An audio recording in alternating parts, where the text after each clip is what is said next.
Y esto, ya estamos en vivo, en un nuevo capítulo de Actualizando el Medio.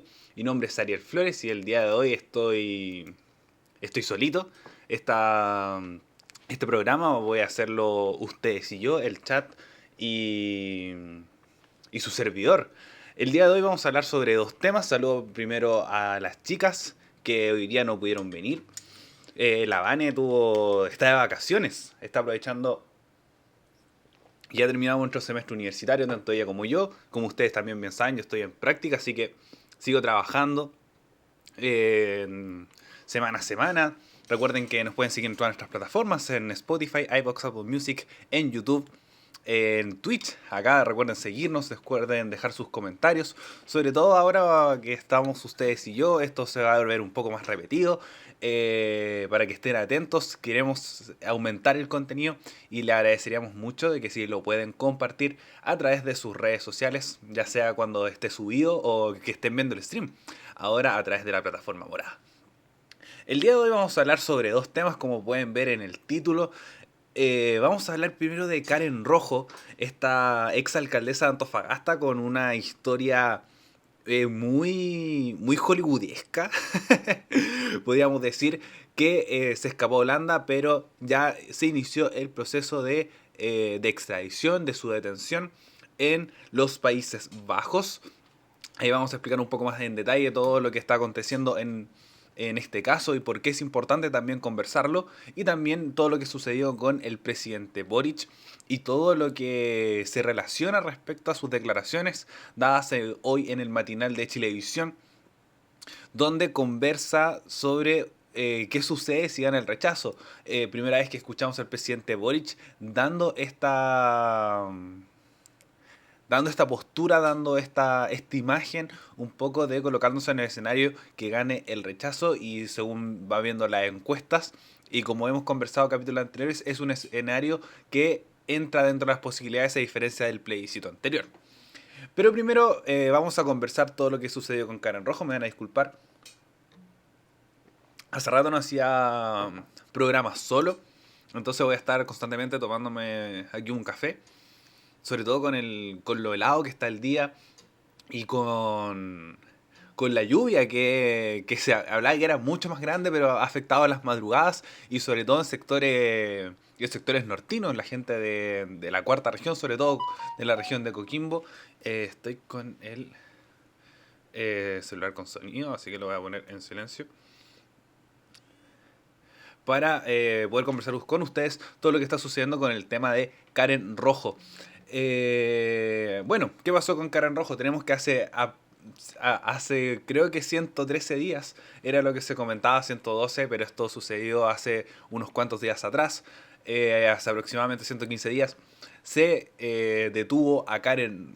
Bueno, hace 115 días atrás tenemos que la ex alcaldesa de Antofagasta salió su sentencia respecto a que era culpable de malversación de fondos.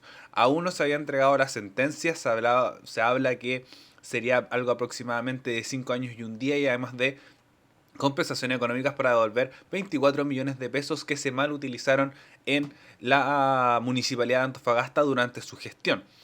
Tenemos que ella supo esta sentencia, se hablaba un poco que había una filtración respecto a si era culpable o no, y cuando ya se dictó la sentencia ya estaba en el aeropuerto tomando un avión en dirección a Holanda, específicamente a Ámsterdam, donde se refugió por un tiempo mientras la buscaba la justicia chilena, mientras se buscaba su paradero, que no lo habían encontrado hasta unos días atrás. Tenemos que ella se escapó, ella arrejaba, como dije anteriormente, 5 años y un día. Y, y dentro de todo esto, dentro de toda esta expectación, ella estaba buscando asilo político, diciendo que había sido un caso que había sido algo injusto, algo poco equitativo, que no se adecuaba a lo que podría considerarse un juicio justo. Entonces aquí es donde se dirige a algo así, 180 kilómetros de la capital de Ámsterdam, a Groningen. Groningen había un espacio que era para personas, una fundación que ayudaba a personas que buscaban asilo político, concentrado principalmente en inmigrantes, personas que se trasladaban, por ejemplo, por conflictos de guerra, por exilios, que eran recibidas en esta fundación y las ayudaban a conseguir asilo político para que no hubiera ningún problema para vivir en el país, buscando ya establecer una residencia definitiva o que no hubiera una persecución del país donde estaba siendo enjuiciada. Por ejemplo, tenemos el caso de Edward Snowden, el caso de Wikileaks, que es uno de los de asilo político un poco más reconocido, cuando escapó de Estados Unidos por la filtración de documentos, pidió asilo político en la embajada de Ecuador. Entonces buscan asilo político para evitar estos casos. Por ejemplo, también pasó con Evo Morales cuando sucedió esta especie de golpe de Estado, pero que entraba dentro de la legislación, algo complicado que podríamos conversar algún día, de todo el caso de Evo Morales cuando presentó su renuncia y no podía repostularse a ser presidente, y todo este conflicto que ocurrió hace un par de años atrás, el haber sido el año 2019, porque no me acuerdo que fue una de las primeras noticias que cubrimos en Radio F5, que pidió asilo político, si es que no me equivoco, en México, con AMLO, Manuel López Obrador. Entonces tenemos que estaba pidiendo asilo político, producto que se estaba pidiendo, que se ha hecho un juicio injusto. Y aquí es donde entra un poco la discusión que se plantea la posibilidad de que esto fuera real. Que el caso de Karen Rojo efectivamente fuera una situación de un caso injusto, que no se habían tomado el proceso de la forma correcta, o una sentencia excesivamente alta, porque producto de que no era una gran cantidad de dinero en comparación a los dineros que se pueden manejar dentro de una municipalidad. Ya vamos a hablar un poco más adelante de eso, porque se han hecho muchas comparaciones en redes sociales. Entonces tenemos que el caso de Karen Rojo se maneja un poco con esta situación, e incluso se habla que podría ser algo súper grave si es que está justificado que haya pedido asilo político en los Países Bajos. Entonces tenemos que ahora es donde viene un poco lo entretenido y a lo que alarga mucho más esta teleserie de esta prófuga de la justicia chilena, que es la ex política de Renovación Nacional, si es que no me equivoco, pero es del sector de Chile Vamos, de la derecha, eh, que es debido a que un chileno estaba en Groningen y la vio paseando por la ciudad. Entonces la esperó que saliera de un café, le sacó una fotografía y avisó a la justicia chilena que estaba Karen Rojo acá. Entonces ahí donde se descubrió, se detuvo y ahora está detenida en los Países Bajos a la espera de un juicio donde se determine su extradición. Que es una extradición, es que es traerla a Chile para poder realizar el juicio de la forma correcta o que cumpla su sentencia, que por lo que había buscado no estaba dictada, sino que se había solamente declarado culpable y se había y había tomado el avión hacia Holanda. Entonces tenemos que el caso de Karen Rojo empieza a generarse una pregunta respecto a la corrupción en Chile. Tenemos que la malversación de fondos, que es lo que está siendo sentenciada, es el movimiento de dineros de un fondo de mala utilización de los dineros públicos. Como todos sabemos y lo hemos conversado en otros programas, los impuestos los pagamos todos y a partir de esos impuestos se generan los dineros de las municipalidades. Entonces tenemos que Karen Rojo estos 24 millones los dirigió de una forma distinta para beneficio personal, lo que fue comprobado y se generó un caso de malversación de fondos públicos de 24 millones comprobados de lo que todo ha realizado bajo su gestión en Antofagasta. Entonces utilizó fondos de la municipalidad para beneficio propio, entonces hay una malversación o una mala utilización de fondos públicos porque estaban destinados para otra cosa. Por ejemplo, un caso mucho más transparente y mucho más llamativo, pero sin embargo no hay ningún juicio establecido, es algo que está hablándose en la comuna de Hualpén, que es que se mal utilizaron fondos destinados para la pandemia, que fueron 130 mil pesos, 130 millones de pesos, que estaban destinados para insumos de la pandemia, terminados en una utilización propia o en beneficio propio de la exalcaldesa de esta ciudad. Entonces, esa declaración, lo mismo está sucediendo con Karen Rojo, y llama un poco las alertas porque es uno de los primeros casos donde, si bien, como mencionaba anteriormente, son 24 millones de pesos, no es tanta plata en comparación a cómo se manejan dinero en las municipalidades, cómo se maneja el dinero en política. Por ejemplo, el mismo caso de la municipalidad de Hualpén fueron 130 millones, aquí tenemos 24. Entonces ahí se generó un poco este revuelo en redes sociales, es decir, ¿por qué 24 millones se está haciendo tanto revuelo cuando no debería ser tanto? Entonces, llama un poco la atención este caso, producto que la justicia chilena está fallando a favor dentro de la corrupción. Tenemos que históricamente las municipalidades es donde más fraudes se ven. Si uno conversa con la gente del barrio, con la gente que trabaja en los municipios, se sabe que hay unos movimientos más extraños, hay candados para evitar que salga gente. Por ejemplo, me tocó entrevistar al alcalde de La Cisterna, Joel Olmos, y le preguntaba un poco qué pasaba con la gestión municipal respecto a la gestión anterior. Decía, estaba todo muy ineficiente, y además la gestión anterior hizo un candado para todo su círculo de confianza, y hay mucha gente contratada que nosotros no podemos despedir. Entonces, con cosas tan pequeñas como esas se puede ver esta utilización. Y después vamos a ahora ver uno de los casos más llamativos respecto a eso, que es la municipalidad de Maipú. Eh, ¿Por qué son casos distintos? Y uno es más preocupante que el otro, pero antes de pasar al caso de Maipú, de seguir destacando que la justicia chilena está sentenciando inicialmente a una figura política, que hace por lo menos cuando estalló Penta, estalló Sokimich y el financiamiento ilícito de la política, no veíamos un poco este movimiento respecto a cárcel para políticos. O por lo menos desde la vuelta a la democracia. Tenemos a Jaime Orpiz, que es como el principal perjudicado de lo que sucedió respecto a caso Penta, caso Sokimich, porque está teniendo pena de cárcel o se le sentenció pena de cárcel. Y lo mismo se ve un poco con el caso de Karen Rojo, y además se agrandó todo esto porque Karen Rojo se fue del país, tomó un avión cuando se vio la sentencia, y estamos todos muy atentos respecto a eso. Primero porque es el mismo, un caso de un político, que además era un político muy mediático. Karen Rojo, por ejemplo, sale mucho en televisión porque en su momento la farándula un poco había llevado a la gran cantidad de festivales de verano. Teníamos, me acuerdo, el Festival de Serena, el Festival de Dichato, el Festival de Viña, el más grande de todos, y está el Festival de Antofagasta. Y dentro de la gestión de Karen Rojo apareció mucho en televisión porque era gestionado por Canal 13.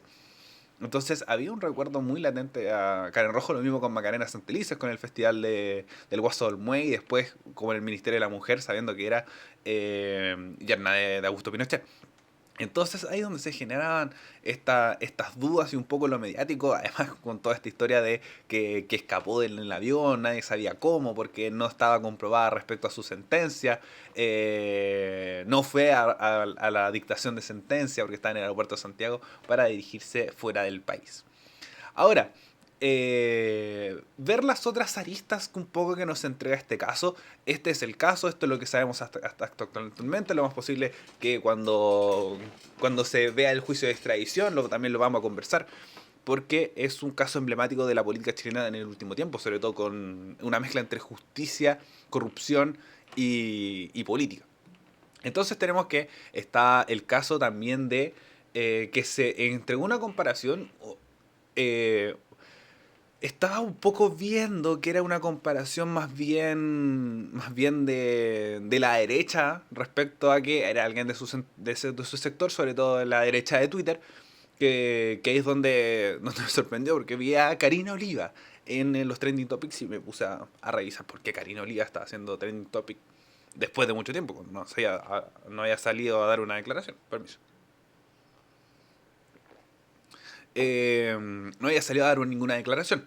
Entonces observé que eran estos un poco partidarios de derecha, es decir, wow, ¿por qué se hace tanto escándalo con 24 millones de Karen Rojo y no se ve el caso de Karen Oliva?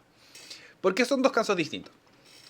Tenemos que el caso de Karen Rojo es una, una alcaldesa que mal utiliza los fondos entregados para la municipalidad para una cierta designación.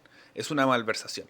El caso de Karina Oliva no es tan preocupante debido a que es un dinero que estaba utilizado por ella. Es algo ilegítimo. Inicialmente no, porque tenemos que los gastos de campaña se rinden con el fin de que se habla un poco esta situación de que hablábamos que los políticos ganan por voto. Esto, ser candidato es un negocio. Decir, ya, ¿sabéis qué? Me postula a candidato, no salgo, pero si saco una cantidad de votos importante, voy a ganar plata. Ya, entonces, en ese sentido, eh, se genera esta instancia un poco de... Se genera esta instancia de cómo esta idea de cómo se puede generar ganancia con esto, que es lo que se ve un poco en el caso de Karina Oliva, que es dinero de ellos o dinero propio invertido en ciertas cosas, por ejemplo el desayuno de los 50 millones, pagarle mucha plata a sus asesores de equipo de confianza, que eran también gente del partido.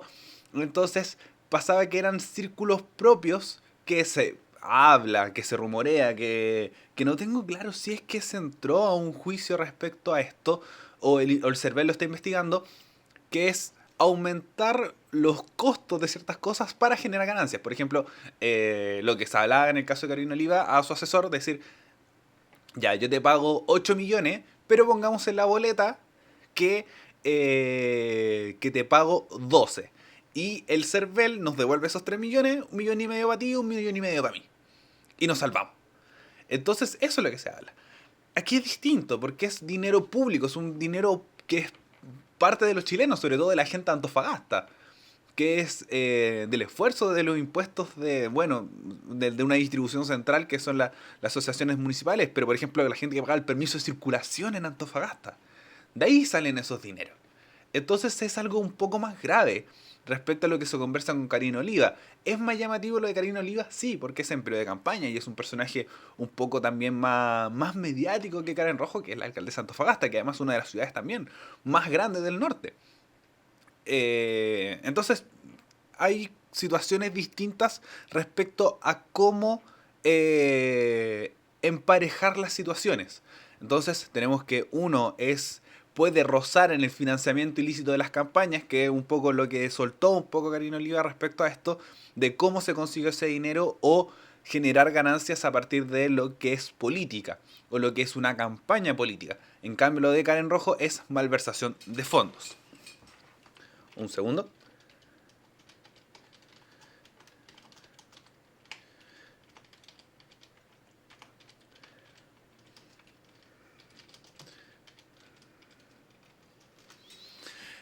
Y volviendo a otro caso emblemático que vimos dentro de la política chilena, que es un poco el tema de los costos, pero también es distinto y que este es mucho más grave que los dos anteriores, es el que decía anteriormente, que es Katy Barriga.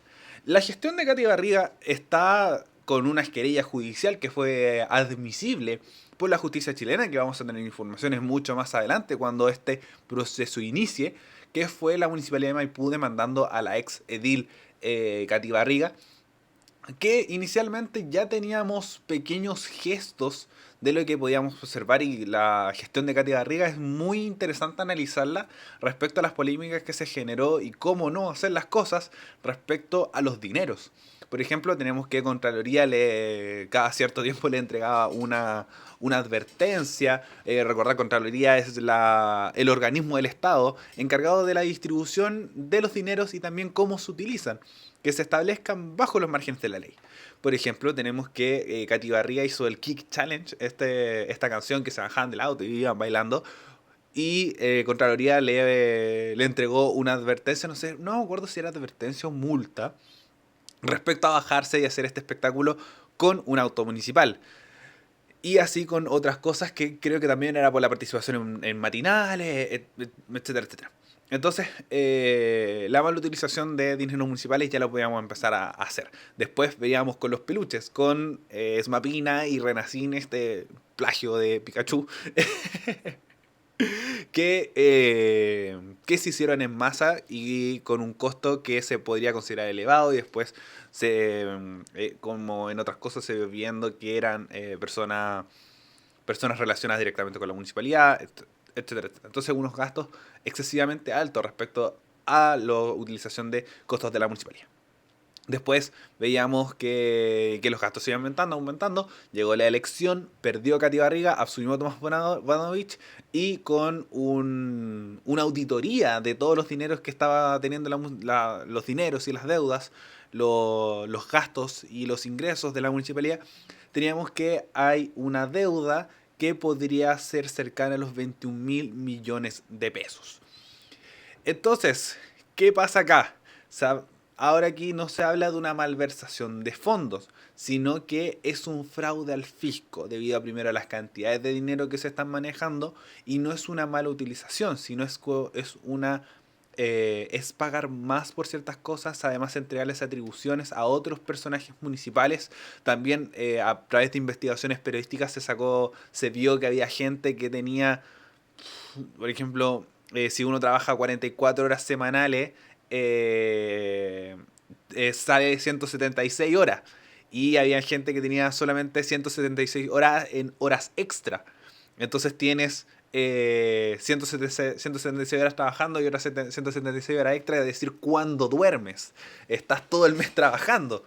Eh, entonces habían pagos absurdos respecto a las horas extra y entonces ahí es donde se empieza a decir, oye, ¿de dónde se sacó todo este dinero? De las arcas municipales, y ahora la municipalidad de Maipú tiene una deuda gigante que es cercana a los 21.000 millones de pesos, que es mucho dinero. A mí me tocó hacer un trabajo de la universidad respecto al plan Estadio Seguro, y el plan Estadio Seguro en 10 años solamente tuvo un presupuesto de 11.000 millones de pesos. Entonces, solo en 8 años de gestión de Katy Barriga, este se duplicó en gestión, en pérdida, en plata perdida, en plata que no se tiene. Ya vemos que la Municipalidad de Maipú tampoco ha crecido, tuvo un crecimiento magnánimo en la gestión municipal de Katy Barriga. Entonces, ahí es donde se genera una cierta duda respecto a cómo se manejaron estos dineros, y hay una denuncia respecto a fraude al fisco, que es mucho más grave de lo que está sucediendo en Antofagasta, pero ya es un pie para que se dé este inicio un poco de ya generar justicia respecto a todo lo que sucede con con todo lo que está pasando en la política. La corrupción en política es algo que ya se tenía ciertamente acostumbrado un poco dentro de la gestión. Está un poco, también cae dentro de la caricatura de que todos los políticos son ladrones, todos roban, etcétera, etcétera. Pero tampoco se está haciendo nada para que eso mejore. Entonces ahí ya tenemos ciertos cambios, ciertas disyuntivas de lo que puede suceder respecto a lo que podemos ver más adelante en el caso de Katy Barriga. Y si es que también se cumple un poco la extradición de Karen Rojo respecto a su denuncia judicial. Y respecto a lo del asilo político, ahí hay otra preocupación en el caso que sea efectivo. De decir que en un caso que puede ser emblemático, de decir, iniciamos un proceso judicial con la gente, con la corrupción en política, con la gente corrupta en nuestro sistema político, y lo estamos haciendo mal, para un poco manchar la imagen y no generar un juicio justo. A juicio personal, lo dudo, lo dudo. La justicia lo determina así. Estuve un poco investigando para llegar al programa lo mayor preparado posible respecto a la sentencia, y está un poco esto de la malversación de fondos y la corrupción en política. Ahora, como mejoras y también para relacionar este caso con otras aristas. tenemos lo que se establece con el proceso constituyente. Los que vieron el capítulo de la semana pasada, la Vane mostró su versión física, también me compró una a mí, de la edición SLOM, por LOM Ediciones.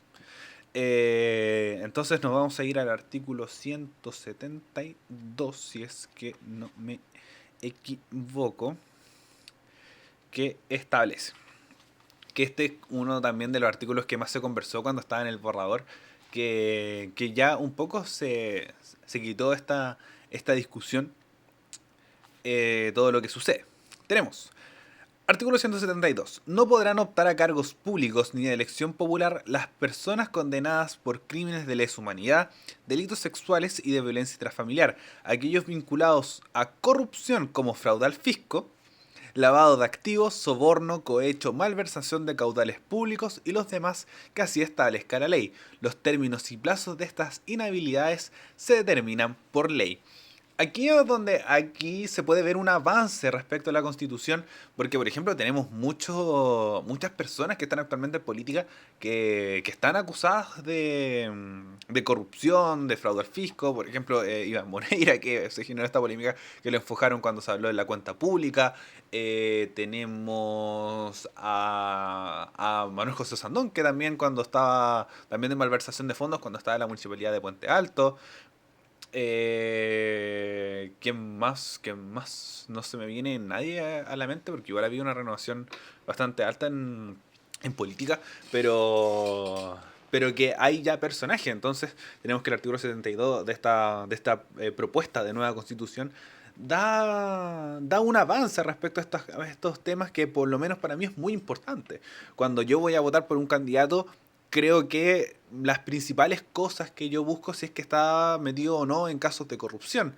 El gobierno de Sebastián Piñera estaba lleno de casos de corrupción, de cohecho, de abuso de, de movimiento de influencia, que esto la escribí yo en una nota hace mucho tiempo, si lo quieren buscar en Instagram, está ahí, del gabinete de Piñera, que un gran porcentaje estaban acusados de corrupción o cohecho.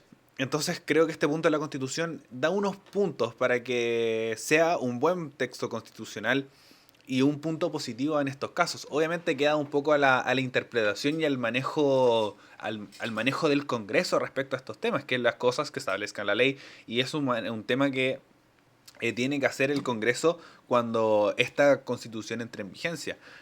Es como esto de esta fake news un poco que salió de de como ¿cómo era la mentira? Que una persona presa o una persona privada de libertad podía optar un cargo público producto que no estaba aquí. Aquí es donde entendemos un poco que la Constitución no tiene que decir todo explícitamente, sino que también queda un trabajo interpretativo de un montón de cosas. En este caso, con el artículo 172, que es como cosas que establezcan la ley. Entonces este punto es muy importante, sobre todo en la discusión constitucional, que es, y los demás, que así establezca la ley, pero ya hay una restricción respecto a las personas condenadas por crímenes de lesa humanidad, delitos sexuales, violencia familiar, o aquellos vinculados, ni siquiera aquí también puede haber otra interpretación de que no necesariamente tiene que haber una condena, sino que también una vinculación a fraudar fisco, lavado de activos, soborno, cohecho, malversación de caudales públicos y los demás que así establezca la ley. Los términos y plazos de estas inhabilidades se determinan por ley. Puede haber una inhabilidad total o inhabilidad por un tiempo después de la sentencia dictada, sobre todo establecido con estos casos, pero lo más posible es que si hablamos de casos de este impacto, sea con una inhabilidad total. Entonces ahí tenemos un poco los antecedentes respecto al tema anticorrupción que también salió en conversación cuando se vio lo de Karen Rojo. Así que nada más que comentar respecto a este tema. Recuerden que están actualizando el medio de Radio F5 a través de Twitch, que estamos todos los viernes. Quizás se hace medio monótono un poco escuchar mi voz, pero con esto del streaming es cada vez más normal solamente escuchar a una persona conversando al frente de un micrófono Eh, pero siempre es lo ideal tener al resto del equipo para conversar sobre estos temas, ya el otro viernes vamos a empezar a retomar un poco esta conversación que hemos, por lo menos este primer semestre del 2022 hemos tenido con la Vane, y ahora y que si todo va bien, vamos a aumentar la cantidad de contenidos que le vamos a entregar, y por eso estoy probando con este formato que si les gusta, les llama la atención. No sé si calce tanto para el formato podcast, todo como este formato de solamente una persona hablando, es más cercano al stream, pero y ustedes nos van comentando para que nos adaptemos también a lo que ustedes quieren como audiencia para informarse de la mejor forma posible. Pero bueno, nos vamos al siguiente tema, que es las declaraciones del presidente Gabriel Boric, o principalmente la entrevista que él entregó al medio Chilevisión, específicamente a Montserrat Álvarez y Julio César Rodríguez, que les dio un paseo por la moneda y hubo unas declaraciones bien interesantes respecto a esta conversación que tuvo el presidente con los conductores del matinal de la señal, ahora a cargo de Paramount. Esto fue en la mañana, fue algo así de las 12 del día. Aquí vimos hartos gestos que me llamaron mucho la atención, partiendo porque el presidente lo salió a buscar a la entrada de la moneda. Eh, Estaba en una reunión de comité de ministros. Él salió a buscar a Montserrat y Julio César, que estaban en el patio de la ciudadanía, que es el que estaba delante de la moneda conversando con la gente. Y ahí salió el presidente a buscarlos para que entraran a pie un poco a su oficina. También se encontraron con los ministros Jackson y Vallejos, que también con un tono mucho más lúdico. Además de destacar lo de Camila Vallejos, que en TikTok, en Instagram, ha subido hartos reels respecto al proceso constituyente y cómo informarse de la mejor forma y no caer en las noticias falsas, que están siendo muy entretenidas. A mí me gustan mucho. Da un carisma distinto que tiene Camila Vallejo, una excelente política y además muy buena comunicadora. Entonces creo que le calzó muy bien la vocería, y para mí, sin desmerecer al ministro Marcel, que si no hubiera salido esta declaración, la pauta inicial era hablar sobre economía, un tema un poco más denso, y todo lo que está sucediendo con el dólar, que llegó a 1.000 pesos, y entender todo este proceso que el Banco Central va a intervenir en este caso. Pero creo que sobre todo el tono que hemos tenido en los últimos programas, me hacía más sentido que conversáramos de estas declaraciones del presidente.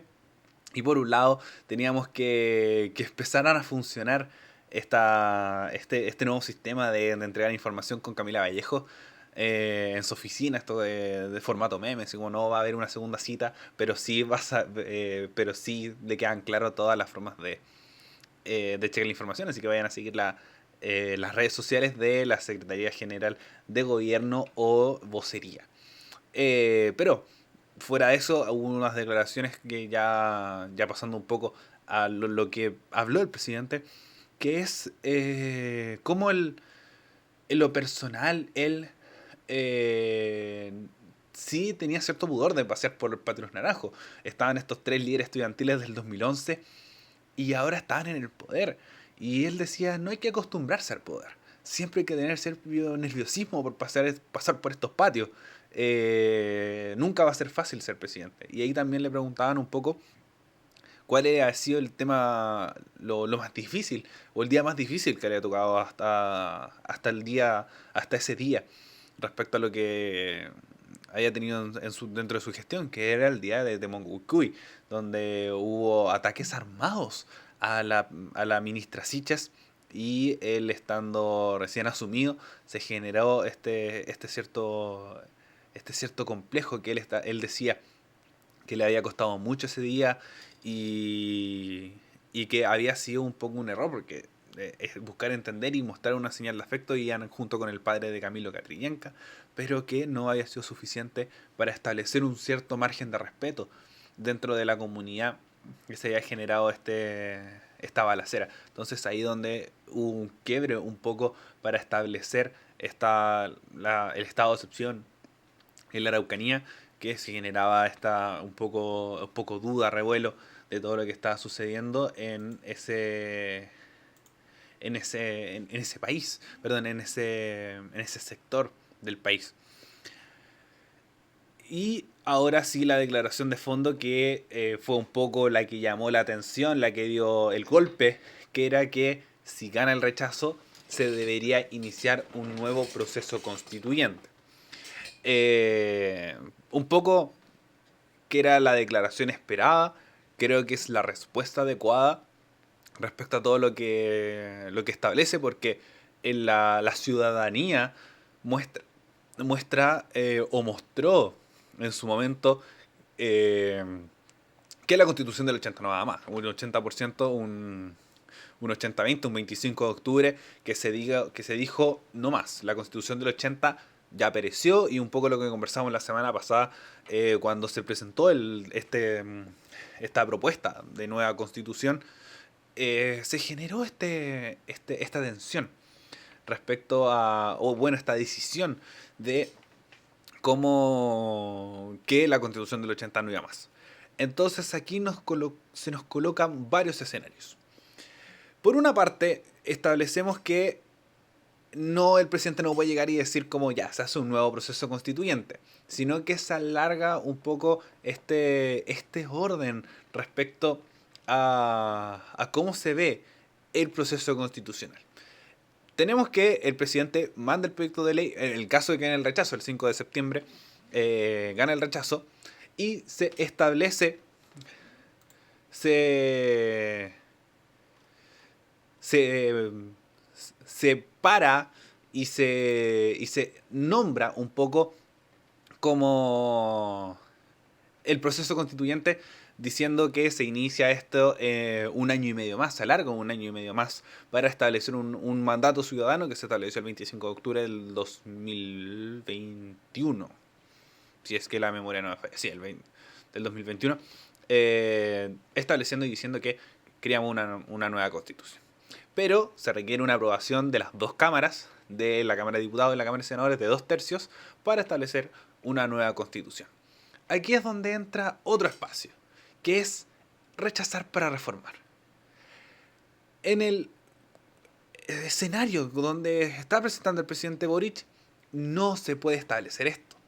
No puede ser un argumento válido el rechazar para reformar. Y al mismo tiempo es con otro, que es donde se entra un poco estos grises que observamos, que es cómo también se establece. En la derecha algunos dicen ya, iniciamos otro nuevo proceso constitucional, pero desde el Congreso. Hay otros que buscan la comisión de expertos, otro que se haga otra convención. Entonces ahí es donde están los grises que se entran a conversar.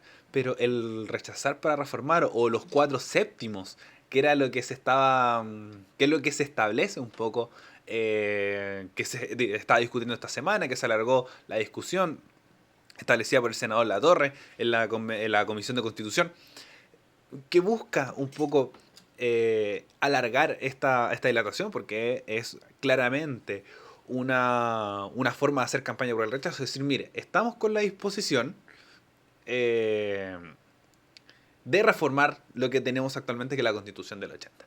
Pero con el mandato ciudadano no debería ser así, y además con la intención del presidente. Porque la intención del presidente es cuál es la forma de poder abordar el rechazo desde el Ejecutivo. La derecha era muy como, bueno, sobre todo el senador Chaguán, que el presidente de Renovación Nacional le estaba incitando a que entregara una nueva alternativa o una tercera vía en el caso del proceso, sino que ellos iban a hacer la pega.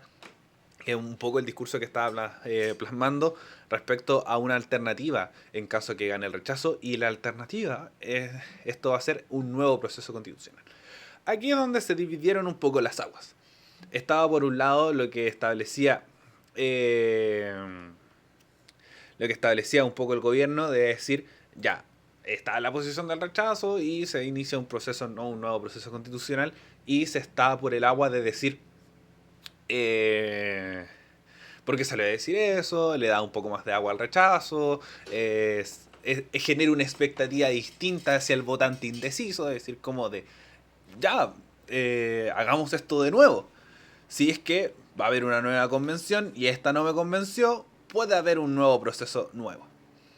Y hasta el otro lado que hice, que es una buena declaración. Yo estoy muy cercana a eso, yo creo que es una buena señal de intenciones, que era una incertidumbre clara respecto a lo que esto establece y al mismo tiempo le da un impulso al apruebo diciendo no dilatemos más este proceso. No dilatemos más este proceso y que es la mejor alternativa que nos está entregando. ¿Puede haber reforma en el Congreso? Sí, puede haber esta reforma. Y hacer un nuevo proceso distinto es un año más y es todo un trabajo hacia atrás un poco desechado, que es lo que deja ver entre líneas el presidente. Y también creo que le da un cerrojo y le da un golpe un poco esta idea de rechazar para reformar. No he visto declaraciones masivas de la derecha, no ha generado gran eco en la derecha esta, esta declaración. Lo más posible es que las veamos el martes, las veamos el lunes o el domingo en diferentes programas de conversación política, como Tolerancia Cero, Estado Nacional, etcétera, etcétera. Entonces, va a generar conversación, va a generar cierta incertidumbre un poco estas declaraciones. Ya hubo un pequeño quiebre dentro de la prueba diciendo como, ¿para qué dijo esta declaración? Mejor quedarse callado, o diciendo que es una mejor alternativa generar un nuevo proceso constituyente. A mí, como bien hemos dicho, el gobierno se la está jugando un poco, no está llamando a votar a prueba, está dejando pasarlo por debajo, está dando estas pildoritas de decir, el texto es bueno, lo vamos a apoyar y ojalá sea esta la constitución para el nuevo Chile. Pueden haber reformas, sí. Ahí estableció un poco la reforma, sobre todo con el tema judicial, del cual yo estoy muy de acuerdo con las declaraciones del presidente. Puede haber muchas mejoras respecto a ese caso, un mejor fortalecimiento respecto a los sistemas de justicia, sobre todo también el sistema político, este fortalecimiento un poco a la Cámara de las Regiones, o un orden más claro respecto a las atribuciones de la Cámara de Regiones y cómo se va a implementar. Pero dentro de todo es un buen texto constitucional y que aporta un poco a la mejora de Chile. Y eso es un poco lo que está dejando pasar por debajo entre líneas el presidente con esta declaración. Así que se coloca en un medio de decir, si gana el apruebo pasa esto y si gana el rechazo pasa esto.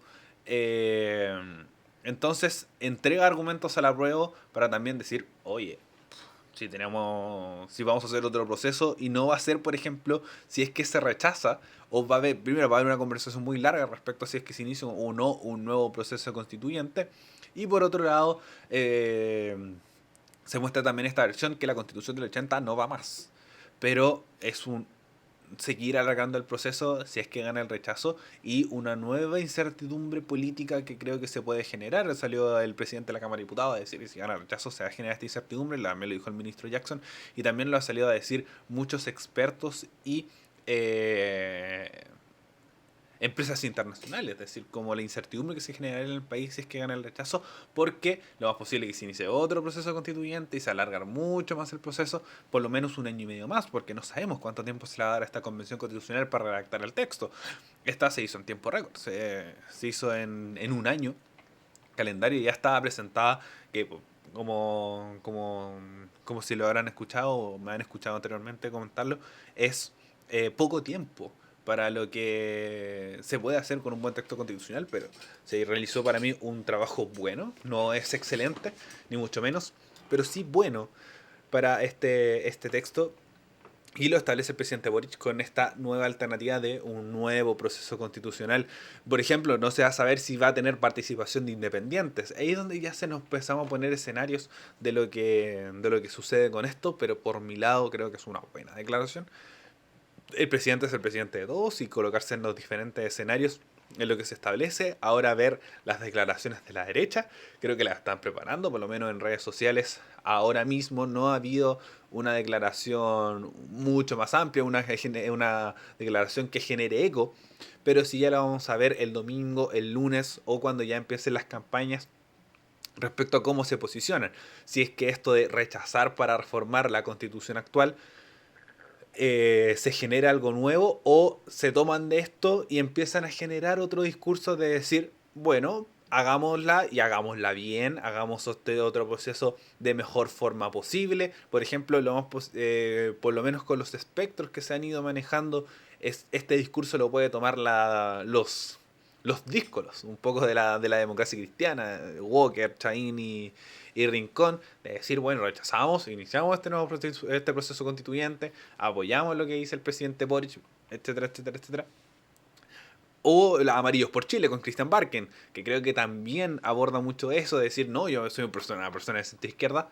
Mentira, yo no considero a Barken alguien de centro izquierda después de los discursos que ha ido presentando. Soy una persona de centro izquierda, progresista, etcétera, etcétera, etcétera. Y estaría muy de acuerdo con este nuevo proceso constituyente en el caso que gane el rechazo, porque se posicionan un poco en este espacio del espectro político, en estos un poco 6 puntos, que es rechazo sin ningún cambio, rechazo para reformar, rechazo para hacer una nueva convención, y del lado de la izquierda un apruebo pero es demasiado insuficiente, apruebo para reformar y un apruebo sin apellido.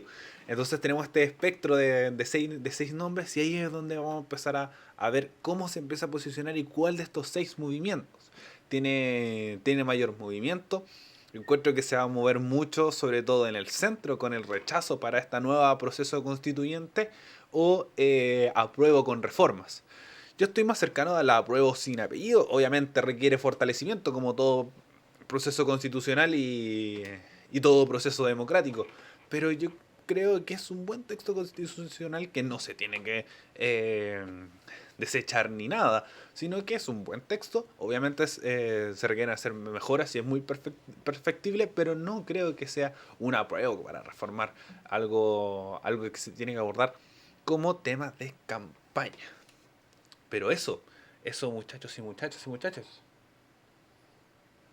El último sorbo antes de terminar el programa del día de hoy, que les agradezco mucho haber escuchado hasta el final, con este formato un poco distinto, un poco más corto, porque el diálogo un poco genera que se alargue el programa. Estuve 45 minutos conversando con ustedes respecto a lo que sucedió con Karen Rojo y las declaraciones de Boric y todo lo que implica esta nueva vía que hay que estar atentos en la próxima semana, sobre todo con las declaraciones de la gente del rechazo, porque ya no se puede hablar un poco de la derecha, como un poco conversábamos la semana pasada, y que se amplía un poco el espectro. La Concertación se coloca mucho más al centro en relación a cómo se ha posicionado históricamente. Tenemos ya una izquierda más marcada, una derecha más marcada y unos extremos también mucho más marcados. Entonces ahí es donde se empieza a ver, si tenemos que empezar a ver cómo se empieza a manejar todo lo que sucede respecto al espectro político de el apruebo y el rechazo, y cómo ya ahora sí, un poco con el plan B, con la tercera vía que se empezó a hablar ya establecida, que se tenía que establecer. Yo no estaba de acuerdo un poco de decir, ya el 4 de septiembre lo vemos, por ejemplo, que salió Cristina Dorador, dejar que la democracia fluya. No, yo encuentro que se tienen que colocar en los escenarios, y creo que el gobierno, en las cosas que ha fallado, es no ver más allá, no ver qué cosa puede pasar. Por ejemplo, le pasó con Ventanas, que cerró Ventanas nomás y quedó un poco el problema con los trabajadores, que también ese es otro tema que podríamos conversar en algún momento. Si es que generamos más contenido como si se tiene planeado, quizás un poco más cercano a este formato, con uno de nosotros del equipo hablando formato stream, ojalá poder tener más comentarios del chat, más participación, y con eso solamente nos ayuda compartiendo esta transmisión en twitch.tv/Radio F5. Por ahora, los viernes a las 6:30 de la tarde, seguimos con este horario por mucho tiempo más, a menos que se lo informemos. Y estas informaciones las pueden obtener en nuestro Instagram, radio.f5 en Instagram, y también en nuestro Facebook, radio.f5. También para escucharnos, de forma diferida, nos pueden escuchar en YouTube, en Radio F5, y en Spotify y Apple Podcasts como Radio F5 actualizando el medio. Yo lo he buscado un poco como Radio F5, no aparecemos todavía. Spotify, su algoritmo todavía no nos tiene tan bien posicionados, pero si buscan sobre todo como actualizando el medio, les va aparecer. Muchas gracias por haberme acompañado. Saludos a las chicas, saludos a la Maya, a la Vane, que esté disfrutando de sus vacaciones. Yo no tengo vacaciones, así que voy a estar acompañándolos aquí siempre los viernes, si es que todo va bien. A las chicas que ya está a puertas de terminar su intercambio, a la Tami y a la Gaby, y a todos ustedes como audiencia que los quiero y las quiero mucho. Eso fue Actualizando el Medio. Nos escuchamos la próxima semana en un nuevo capítulo de Radio F5. Hasta luego.